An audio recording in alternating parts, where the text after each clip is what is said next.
ஒரு விதத்தில் பார்த்தாக்கா நம்மளுடைய வாழ்க்கைங்கிறது ஒரு பரிணாமந்தான், மாறிக்கொண்டே இருக்கு. அது மாத்திரம் இல்லை, அதே சமயத்தில் ஒரு விதத்தில் இல்லைன்னா இன்னொரு விதத்தில் நம்ம முன்னேறிக்கொண்டே போயிட்டே இருக்கோம். அந்த பரிணாமந்தான் வாழ்க்கைன்னு சொல்கிறது. இதில் இந்த பரிணாமத்தில் ரொம்ப உயர்ந்த நிலை அடைஞ்சவங்க தான் ஞானிகள். நம்ம மாதிரி வாழ்ந்தவங்க தான். ஆனால் முதல்ல அவங்களுக்கு என்ன வந்ததுன்னா, இவ்வளவு தான் வாழ்க்கையா, இதுக்கு மேலே ஒன்றும் இல்லையா, அதை நம்ம சில விலங்குகள் மாதிரி நம்மளும் வாழ்ந்து சாப்பிட்டு வாழ்ந்து அப்புறமா மறைந்து போகிறதோட வாழ்க்கை முடியுதா, இப்படிங்கிற சில எண்ணங்கள் அவங்களுக்கு வந்தது. அதன் பலனாக அவங்க உட்கார்ந்து ஆராய்ச்சி செய்ய ஆரம்பித்தாங்க. வாழ்க்கையை பற்றி பல விஷயங்கள் கண்டுபிடிச்சாங்க. அது நம்மளோட அவங்க பல சாஸ்திரங்கள் வடிவில், தர்மசாஸ்திரங்கள் வடிவில், புராணங்கள் வடிவில் நம்மளோட பகிர்ந்துருக்காங்க அவங்க. அது வச்சு தான் நம்ம முன்னோட்டு போயிட்டுருக்கோம். இப்போ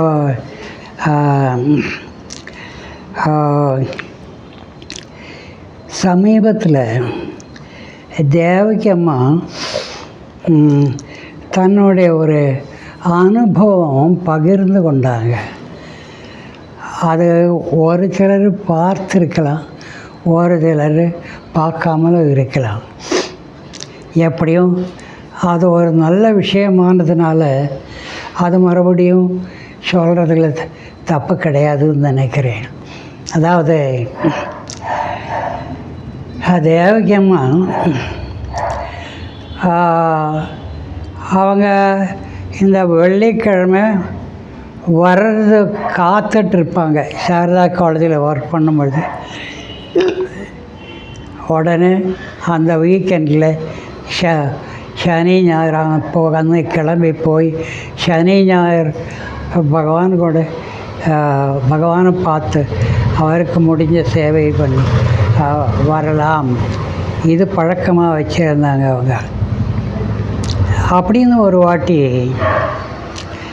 சன்னதி தெருவில் அவங்க பகவானை பார்க்க போகிறாங்க. போய் அன்னைக்கு அதிகமாக யாரும் இல்லை.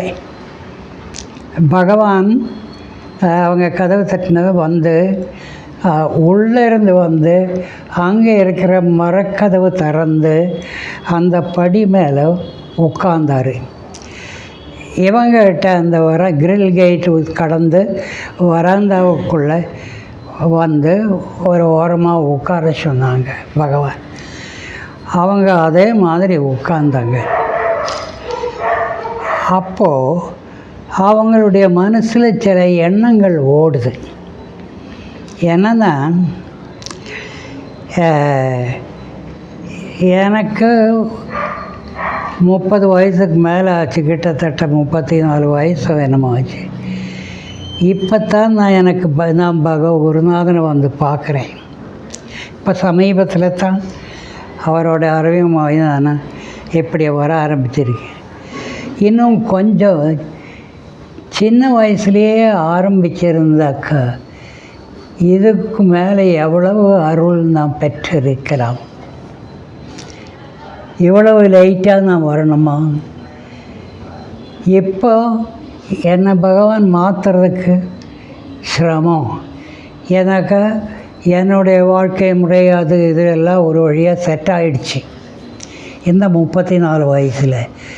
இதுக்கு முன்னாடி வந்திருந்தால் என்ன பகவான் மாற்றுறது இன்னும் கொஞ்சம் எளிதாக இருந்திருக்கலாம். எனக்கும் அதே மாதிரி பகவானுடைய அருள்னால் ஜாஸ்தி பலன் அடைஞ்சிருக்கலாம் நானும் அப்படின்னு சில எண்ணங்கள் ஓடுது.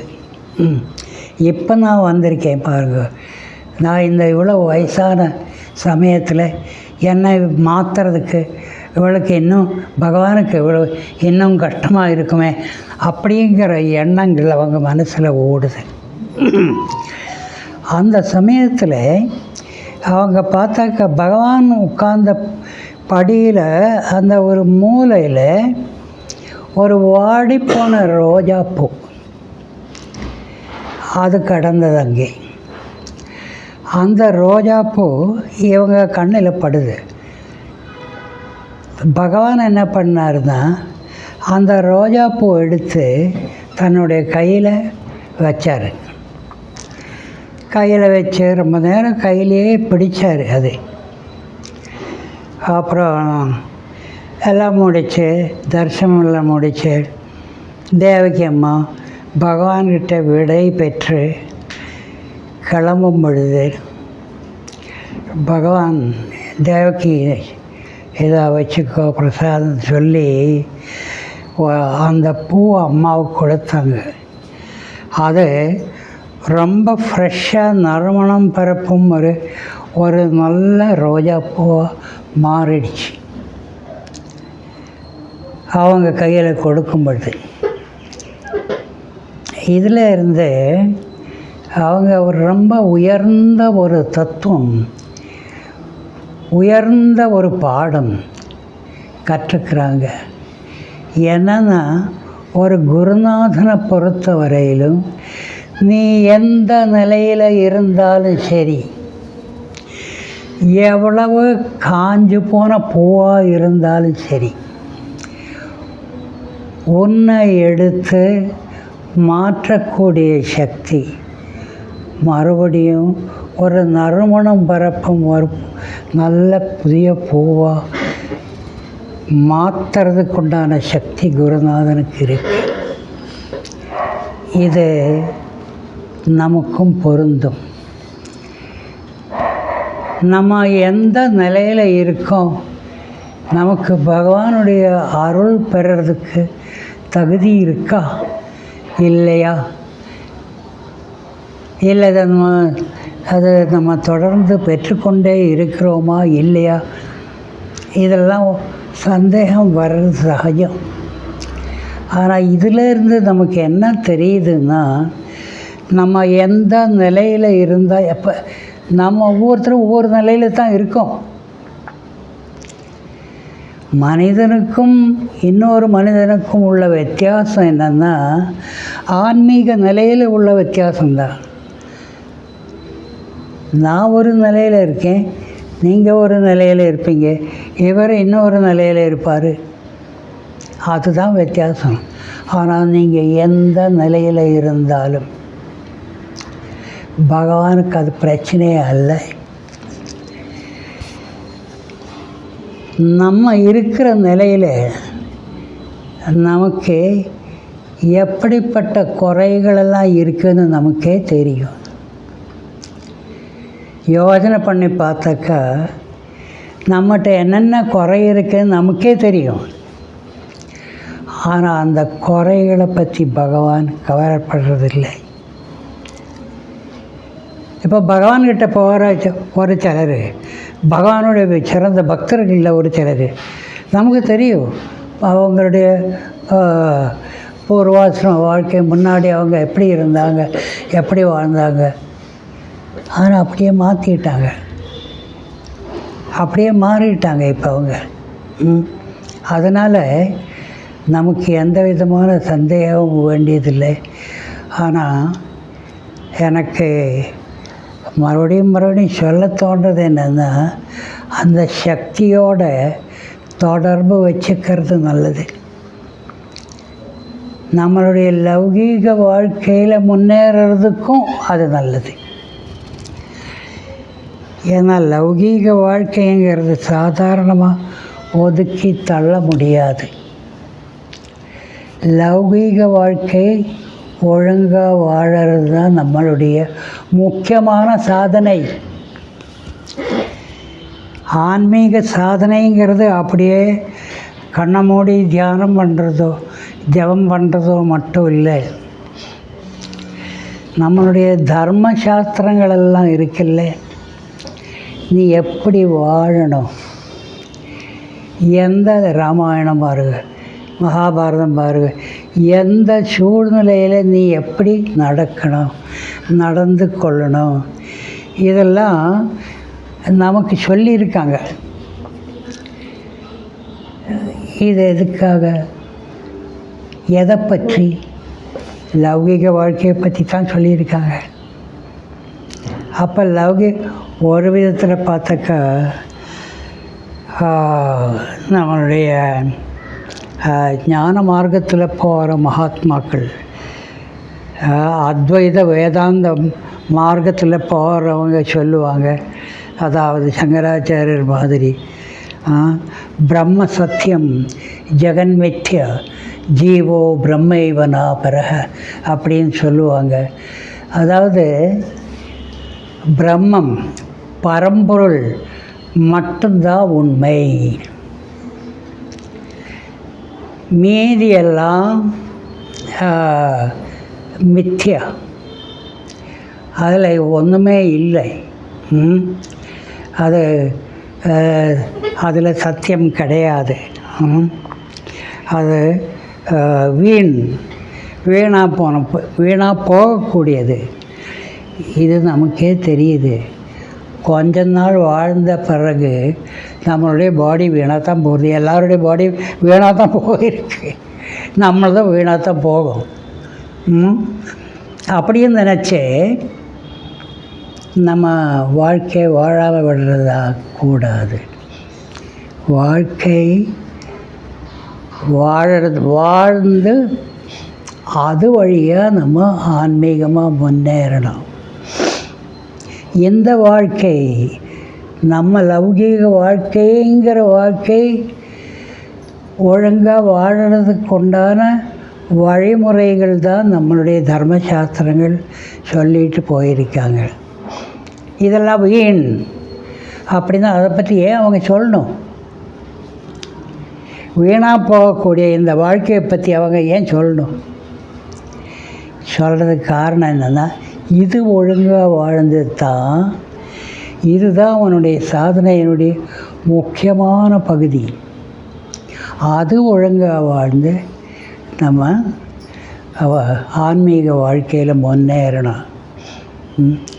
இது இப்போ நம்ம நாமம் ஜபிக்கிறோம் இல்லை, பகவான் நீ நாமம் ஜபிச்சா போதும், என்னை அடையலாம், எது வேணுமானாலும் சாதிக்கலாம் அப்படின்னு பகவான் சொல்லியிருக்கார். ஒரு உத்தமமான மார்க்கம், அவருடைய அருள் நமக்கு கிடைக்கிறதுக்கு உத்தமமான ஒரு மார்க்கம் பகவான் சொல்லிட்டு போயிருக்காரு. அது நாமம் ஜபிச்சாலேயே நமக்கு அகத்தூய்மை வளரும்னு சொல்லுவாங்க. ஆனால் இந்த அகத்தூய்மை இருக்கிறது ரொம்ப ரொம்ப அவசியம். அது இருந்து நாமம் ஜபிச்சால் பலன் அதிகம். இந்த அகத்தூய்மை வளர்க்குறதுக்கு தான் அறவழி. அறவழியில் வாழறது எதுக்குன்னா அகத்தூய்மை வளர்க்குறது. அந்த அகத்தூய்மை வளர்ந்த பிறகு நம்ம நாமம் ஜபிச்சால் அந்த நாமத்துக்கு பலன் அதிகம். நாமம் ஜபிக்க ஜபிக்க தூய்மையும் வளரும். இருந்தாலும் நம்ம ஒரு சரியான வழிமுறையில் வாழ முயற்சி எடுக்கணும். எல்லா மார்க்கத்திலேயும் உண்டு அது, இந்த வழிமுறைகள். இப்போ நம்ம யோக மார்க்கம்னு சொல்கிறோம், ராஜயோக மார்க்கம். அதில் பதஞ்சலி முனி சொல்லிட்டு போயிருக்காரு. அது அஷ்டாங்க யோகம்னு சொல்கிறாங்க. யம நியம ஆசன பிராணாயாம பிரத்யாகார தாரணா தியான சமாதி, இதை பற்றியெல்லாம் இப்போ நம்ம அதிகமாக பேசுகிறதில்ல. நம்ம அதிகமாக அது பேசுகிறது ஆனால் வெள்ளைக்காரன் பேசிகிட்டு இருக்கான். நீங்கள் இந்த யூடியூப் பாருங்கள். வெள்ளைக்காரனுங்க சாத்வி அப்படின்னு ஒரு அம்மா, அது பல பேர் இருக்காங்க, அதெல்லாம் சொல்லித்தராங்க. நம்மளுடைய மாமுனிகள் கண்டுபிடிச்ச விஷயங்கள். இந்த நியம பற்றியில் அவங்க சொல்கிறாங்க. அப்புறம் ஒரு சிலர் தாடியெல்லாம் வளர்த்தி சில வெள்ளைக்காரங்க யோகா கற்றுத்துறாங்க. இது அந்த காலத்தில் அவங்க ஆராய்ச்சி பண்ணி கண்டுபிடிச்ச விஷயங்கள். அதுக்கு இந்த அப்போ உதாரணமாக யமான்னு எடுத்துக்கோ. அதில் அது நம்மளுடைய மார்க்கத்துக்கும் பொருந்தும். யமனாக்கா தன்னடக்கம் நம்ம சொல்லுவாங்கள்ல, அதாவது இப்போ ஒரு டிசிப்ளினாக நம்ம வாழ்க்கையை கொண்டு போகணும். எப்பொழுதுமே உண்மையை பேசணும், சத்தியம், உண்மையை பேசணும். அப்புறம் அஹிம்சா, யாரையும் புண்படுத்தக்கூடாது, எப்படியும் புண்படுத்தக்கூடாது. இந்த மாதிரி விஷயங்கள் தான் அகத்துவமே வளர்க்குறதுக்கு இதெல்லாம் இது நம்மளும் கையாளுறது நல்லது. அப்போ நம்ம நாம ஜபத்துக்கு சக்தி அதிகமாகும். ஆனால் உண்மையை சொல்கிறது நம்ம சில பேர்த்துக்கு உண்மைகிட்ட ரொம்ப மதிப்பு. அதனால் ஏன்னா சும்மா உண்மையை சொல்லிட்டு உண்மையை சாதாரணமாக சொல்லக்கூடாது. அதனால் போய் நமக்கு சரளமாக வருது, அதை சொல்லிட்டு போகிறது அப்படின்னு உண்மையை சொல்கிறதுக்கு ஒரு தயக்கம். எனக்கா அதோட அவ்வளோ மதிப்பு, அவ்வளவு உயர்ந்த ஒரு குணம். அதை ஏன் சும்மா சொல்கிறது, அதுக்கு பதிலாக சாதாரணமாக போயே சொல்லிட்டு போகலாம் அப்படின்னு ஒரு சிலர் நினைப்பாங்க. இன்னொன்று அஹிம்சாங்கிறது ஏதாவது அடிக்கிறது பிடிக்கிறது அது மட்டும் இல்லை, வாயாலேயும் புண்படுத்த முடியும் மனுஷன். அதாவது இது மாதிரி நமக்கு இன்பம் தரக்கூடிய ஒரு சமாச்சாரம் வேறு இல்லை. அதாவது மற்றவங்களை பற்றி குறை சொல்கிறது, முக்கியமாக அவங்க இல்லாத சமயத்தில். அப்போது ஏப்பா நீ அவரை பற்றி அவர் இல்லாத சமயத்தில் நீ அவர் இருக்கும்போது தான் நான் சொல்ல முடியும். இல்லாத சமயத்தில் சொன்னாக்க சேஃபு. இப்போ அவராக கேட்க போகிறாரு அப்படின்னு நம்ம நினைப்போம். அதுவும் அவரை புண்படுத்துறது தான், மற்றவர்களை குறை சொல்கிறது. இந்த மாதிரி விஷயங்கள் நம்ம அதில் நம்ம இன்னொரு சிலது நியமம் அதில் வருது. இப்போ சுவாத்தியாயம்னு சொல்லுவாங்க. அதாவது நம்மளே ஏதாவது படிக்கிறது, காலையில் எழுந்திரிச்சதும் ஒரு நல்ல புத்தகம் எடுத்து தேர்ந்தெடுத்து வைக்கிறது.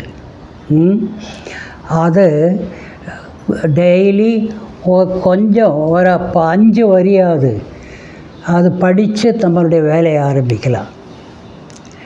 அப்போது நமக்கு இந்த நல்ல காரியங்களை பற்றி மகாத்மாக்கள் என்ன சொல்கிறாங்கோ அது அன்னைக்கு உள்ள வாழ்க்கையில் அதன்படி நம்ம வாழ முடியும். அது மாத்திரம் இல்லை, நம்மளுடைய ஆன்மீகமான வளர்ச்சிக்கு அது இந்த மாதிரி பல விஷயங்கள் அதில் ஒவ்வொன்றிலையும் ஒரு 5 வருது. நான் என்ன எதுக்கு சொல்கிறேன்னா, இது மாதிரி நம்மளுடைய நாமம் ஜபிக்க பகவான் சொல்லியிருக்காரு. ஆனால் இதெல்லாம் கூட கொஞ்சம் நம்ம பார்த்து அதோடு சேர்த்து நாமம் ஜபித்தால் பலன் அதிகமாகும். இல்லாமல் கூட நாமம் ஜபிக்கலாம், அதுக்கும் பலன் உண்டு. அதுக்கு ஸ்ரீராமகிருஷ்ணர் சொல்லுவார்,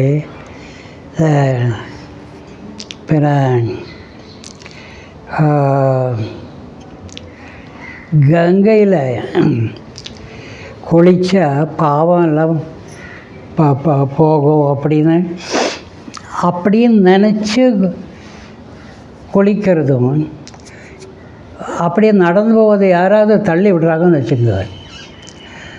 தள்ளி விட்டதுனால கங்கையில் விழுந்தாலும் ஒரு பலன் இருக்குதுன்னு அவர் சொல்கிறார். நீ அப்படி தற்செயலாக விழுந்தால் கூட பலன் இருக்குது. அதனால் இதெல்லாம் இல்லாமல் கூட நாமம் ஜபித்தாலும் அதுக்கு பலன் உண்டு. ஆனால் இதோட முறையாக நம்ம நாமம் ஜபிக்கிறது, ஜபித்தால் அது ரொம்ப அவசியம். நம்ம சாதாரணமான வாழ்க்கையிலேயே நமக்கு பகவான்கிட்ட நீங்கள் போய் பகவான் உங்கள் அருளால் எனக்கு இந்த மாதிரி நடந்தது, ஃபாதர்ஸ் கிரேஸ், அப்பாவோட அருள் தான் அப்படின்னு சொல்லுவார். அப்போ இந்த அப்பாவோட அருள் இல்லாமல் நம்ம வாழ முடியாது. அது ரொம்ப அவசியம். அப்போ அந்த அருள் கிடைக்கிறதுக்கு நாமம் ஜபிக்கிறது நல்லது. அந்த நமக்கு ஒரு கிருபைங்கிறது கிடச்சிருக்குது, குரு கிருபை. அதை தக்க வைக்கணும், நம்மக்கிட்டே இருக்கணும். அதுக்கு என்ன வழின்னு பார்த்து அது செய்யறது சாதாரண வாழ்க்கைக்கு நல்லது. நம்ம ரொம்ப பிஸியாக இருந்து இப்போது எதுக்கும் நேரம் இல்லை நமக்கு. எதுக்கும் நேரம் இல்லைன்னா, அதாவது இந்த மாதிரி முக்கியமான விஷயங்களுக்கு கொஞ்சம் கூட நேரம் இல்லை. வேறு சாதாரண நம்ம வாழ்க்கைன்னு சொல்கிறது முக்கியமாக இந்த மொபைல் மெசேஜ் பார்க்குறது, அதுக்கு பதில் அனுப்புறது, அதுக்கே டைமு ஒரு இதுவே சிலதெல்லாம் பார்க்காம விட்டுடுறோம். இப்போது ஏன்னா டெய்லி வருது, இதில் யார் பார்க்குறது? அதனால் என்ன ஆகுதுன்னா அது அப்படியே எக்யூமுலேட் ஆகி அது அதனால் பார்க்க வேண்டியிருக்கு. எக்யூமுலேட் ஆகாமல் இருக்கிறதுக்கு, அது கேன்சல் பண்ணுறதுக்கு அதுக்கு டைமு இதுக்கு போகிறது. அதனால தான் ஒரு சூஃபி செயின்ட் சொல்கிறான், சின்ன குழந்தைங்க இந்த மடியில் மண் அள்ளி விளையாடுவாங்க.